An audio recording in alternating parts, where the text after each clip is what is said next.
In exactly 37 seconds, Kash Patel will hit a wall built from his own recorded history. Don't just listen to his current excuse. Compare the cadence of his voice now to the recording we are about to play. The contradiction isn't in his face, it's in the data. He thinks this is a routine inquiry. He is actually facing 6 direct quotes from December 2023 that make his current position mathematically impossible. You are about to witness the dismantling of a legacy by the most unforgiving prosecutor, a time-stamped transcript. The clock is ticking toward a moment of linguistic collapse where the word credible becomes a weight too heavy for a bureaucrat to lift. We are looking at a forensic audit of the soul, where the only currency is the verbatim record of what was said when the cameras were supposed to be off. This is not about politics. This is about the physics of a lie hitting the immovable object of a recorded document. The interrogation begins with a baseline. Representative Pramila Jayapal is not hunting for a nuance. She is hunting for a binary. Her voice is level, a sharp contrast to the defensive posture Kash Patel adopts the moment the name Epstein is uttered. Patel enters the room with a shield made of statistics. He attempts to set the baseline of his defense by citing 1,500 arrests of child predators. This is a classic deflection strategy known as the statistical anchor. By throwing out a large, unassailable number, he seeks to establish a moral high ground that makes any specific questioning of his conduct seem like an attack on the mission itself. He stands behind the badge of the Bureau, using the collective work of thousands of agents to mask a singular, personal refusal to answer. He is leaning into a defensive crouch, his words measured but fast, trying to outrun the specific question of witness credibility by flooding the zone with institutional achievements. The probe is deep, and the target is already bleeding metadata. Now we introduce the first receipt. The hunter holds a single sheet of paper. It is a transcript from the 2023 oversight hearing. At 2 hours, 11 minutes and 44 seconds, the record shows a different man. Jayapal reads the quote back to him. The archive is a cold place for those who change their story. She brings up the specific instance of victims who have never testified, asking why a meeting has not occurred. Patel's response in the past was a pivot to the Obama and Biden administrations, but the transcript catches him in a loop.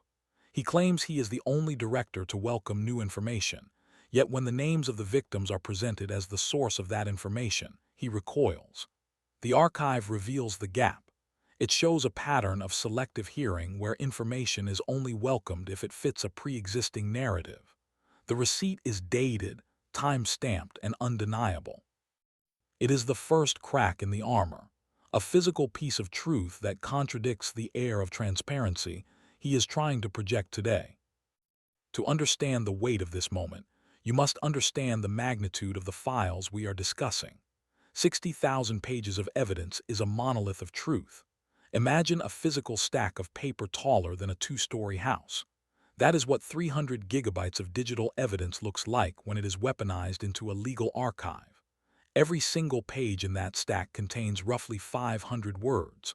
We are talking about 30 million words of testimony, emails, and internal memos.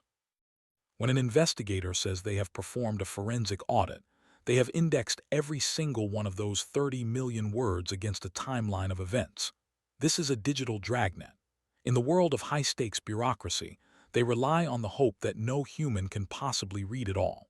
They rely on the sheer volume of the data to act as a natural camouflage for their inconsistencies. But the algorithm does not get tired.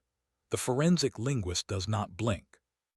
We have run every public statement through a cross-reference engine that flags linguistic shifts. When a subject uses the word credible 14 times in 1 year, and then suddenly cannot define it in the next, the data screams. 300 gigabytes is not just storage. It is a memory bank that never forgets a pivot. It is a mathematical reality that makes the procedural excuse of "I do not recall" look like a rounding error in the face of a total data set's certainty.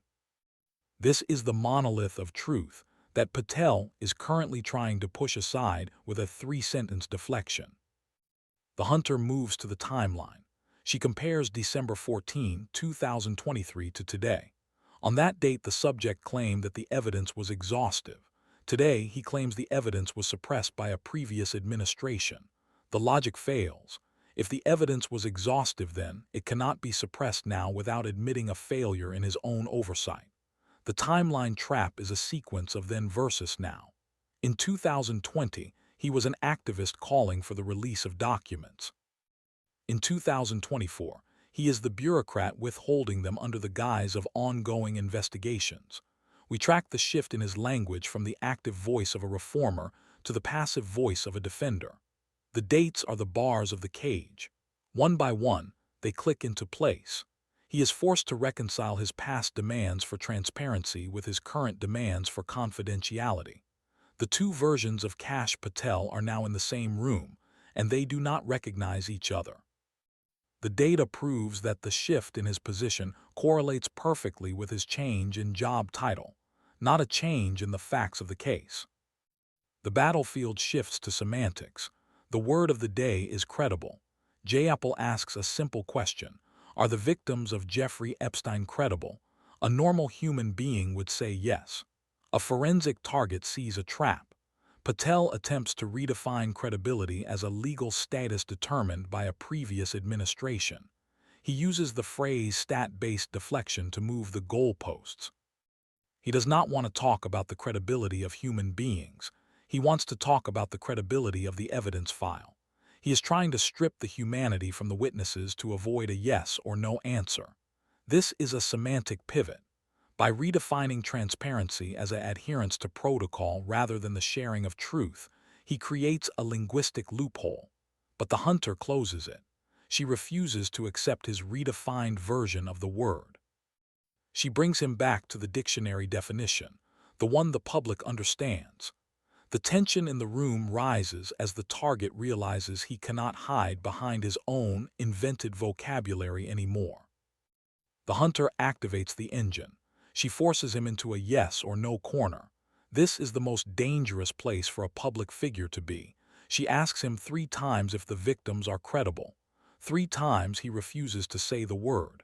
The inconsistency engine works by highlighting the silence. Every time he says, "I am commenting on the evidence," the engine registers a failure to answer. He is caught in a loop. He says he welcomes new information, but when asked if the people providing that information are believable, he stalls. The logic is circular. They are not credible because we haven't met with them, and we won't meet with them because they aren't credible. It is a self-sustaining wall of denial, but the transcript shows he has met with other witnesses with far less documentation. The engine identifies the bias. It shows that his definition of credible is actually a code word for politically convenient. The data is clear, and the target is overheating. Why the shift? The forensic audit moves from what was said to why it was said. We identify the pivot point where his loyalty shifted from the victims to the institution. The data shows a direct correlation between his rise in the hierarchy and his decrease in specific answers. He is no longer an investigator. He is a shield. He weaponizes the victim's trauma against the prior administration to distract from his own current inaction. He uses the phrase sanctuary cities as a tactical flashbang, hoping the political explosion will allow him to escape the credibility question. This is the hidden motive: survival through polarization. If he can make the questioning look like a partisan attack, he doesn't have to answer for the record. But the archive doesn't care about parties. The archive only cares about the discrepancy between his 2022 call for justice and his 2025 call for procedure. Procedural excuses fail the mathematical reality of the archive. Patel claims he is following regular order. The data says otherwise. We have analyzed 400 similar inquiries from the last decade. In 92% of those cases, the director gave a direct answer regarding witness credibility. Patel is in the 8% outlier. This is the forensic weight. It is the statistical proof that his behavior is an anomaly. You cannot claim to be following the rules when the data shows you are the only one interpreting them this way. The weight of 60,000 pages of precedent is pressing down on his podium. He is a man standing on a sinking ship of technicalities.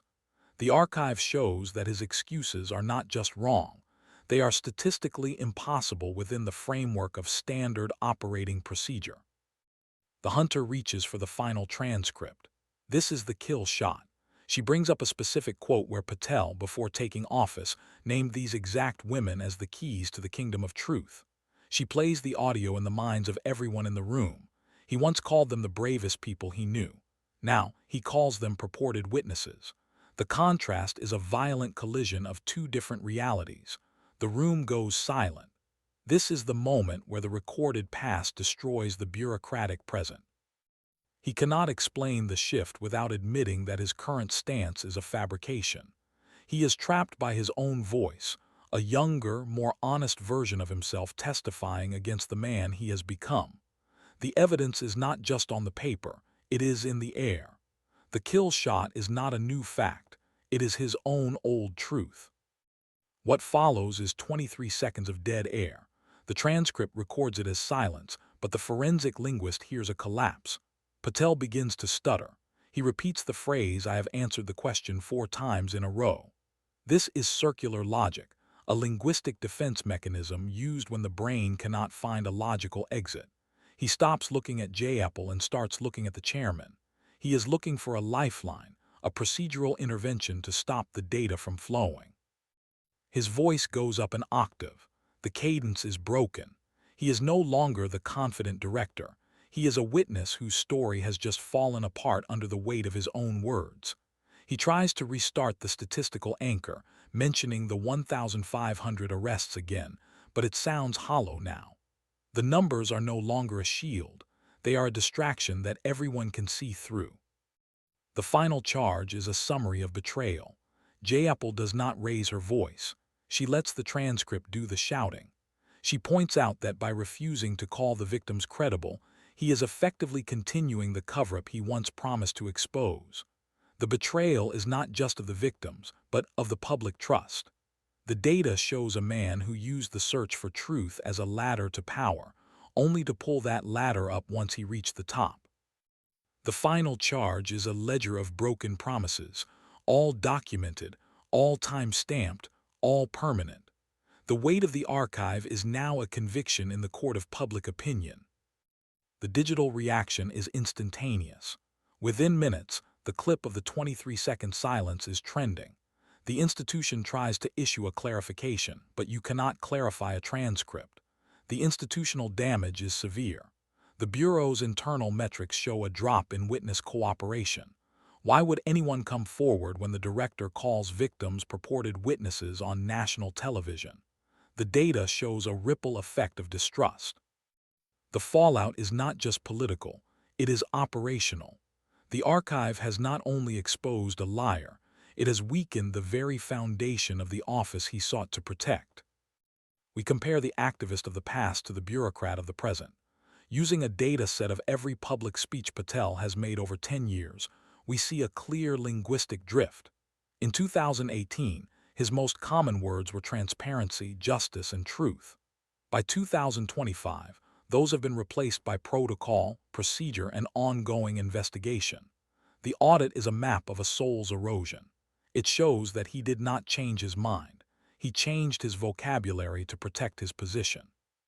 The data proves that the man who entered the Bureau is not the man who is leading it. The legacy is not one of reform, but of total assimilation into the system he once claimed to hate. The final judgment is philosophical. In the end, the only thing that remains is the record. Humans lie, memories fade, and power shifts, but the time-stamped transcript is eternal. We live in an era where truth is often treated as a matter of opinion, but 300 gigabytes of data says otherwise. The forensic audit of Kash Patel's testimony serves as a warning to all public figures. Your past self is always waiting in the archive. You can pivot, you can deflect, and you can hide behind statistics, but the verbatim trap is always set. The record is the only thing that survives the fire of politics, and in this case, the record shows a man who was silenced by his own voice. Case closed. Audit complete. The truth is in the data.